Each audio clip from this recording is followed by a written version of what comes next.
தமிழ்நாடு முதலமைச்சர் விஜய் அவர்கள் இந்த விஷயத்துக்கு என்ன கண்டனம் தெரிவிக்கிறாரு அப்படிங்கிறது தெரியல. பொறுத்திருந்து பார்ப்போம். அதுக்கு முன்னாடி இந்த சிங்கப்பெண் அதிரடிப்படை அப்படின்னு சொல்லிட்டு ஒரு படை ஒண்ணு உருவாக்குனாங்க. பெண்கள் பாதுகாப்புக்காக. அவங்க எங்க இருந்தாலும் ஜெயங்கொண்டான் பகுதிக்கு சொல்லுங்க. ஜெயங்கொண்டான் பகுதியில ஸ்கூல் பக்கத்துல இருந்த டாஸ்மார்க்க இன்னும் மூடல அப்படின்னு சொல்லிட்டு ஸ்கூல் குழந்தைகள்லாம் கேட்டிருக்காங்க. இஷ்யூ பெருசாயிருச்சு. அது மூலியமா போராட்டத்துல ஈடுபட வேண்டிய சூழ்நிலை வந்துருச்சு. அதுக்காக ஸ்கூல் குழந்தைகள அடிச்சிருக்காங்க, தாக்கியிருக்காங்க. அவங்க கையில கீறல் ஆயிருக்கு. 3 ஸ்கூல் குழந்தைங்க மயக்கம் போட்டு விழுந்திருக்காங்க. ஏன்னா பெண்கள் பாதுகாப்பு, குழந்தைகள் பாதுகாப்புன்னு தான் சொல்லியிருக்காங்க. சிஎம் அவர்கள் தயவு செஞ்சு ஒரு கண்டனமாவது தெரிவிக்கணும். ஸ்கூல் குழந்தைகள அடிக்கிறத எப்படி நம்மனால ஒத்துக்க முடியும்? சிங்கப்பெண் அதிரடிப்படை கிரியேட் பண்ணப்ப எத்தன பேர் லைக், ஷேர், கமெண்ட் இத்தன பேர் போட்டீங்க. இவங்க எல்லாமே ஏன் இந்த மாரியான விஷயத்துல நியூட்ரலா இருக்க மாட்டேங்கிறீங்க? அப்ப எனக்கு புடிச்ச விஷயத்துல மட்டும் தான் நான் நியூட்ரலா இருப்பேன்னு சொல்றது எந்த விஷயம்?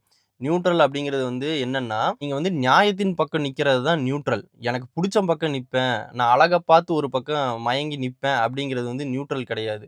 எந்த பக்கம் நியாயம் இருக்குதோ, பாதிக்கப்பட்டவங்க எவங்களோ அவங்க பக்கம் நிக்கிறது தான் நியூட்ரல். அப்படி ஹாஸ்பிட்டல்ல போய் உங்களால இன்ஸ்பெக்ஷன் பண்ணி ஒரு ஃபெசிலிட்டீஸ பண்ணி தர முடியுதுன்னா, கெலவரம்பள்ளி டேம்ல இன்னும் அந்த தண்ணி ரசாயன கழிவுகள் கலந்து நஞ்சு தண்ணியா ஓடிட்டு இருக்குது. குடிச்சிட்டு இருக்கிறவங்கலாம் செத்துட்டு இருக்காங்க. ஆடு, மாடு சாகுது. அங்க ஏன் இன்ஸ்பெக்ஷன் பண்ண முடியல?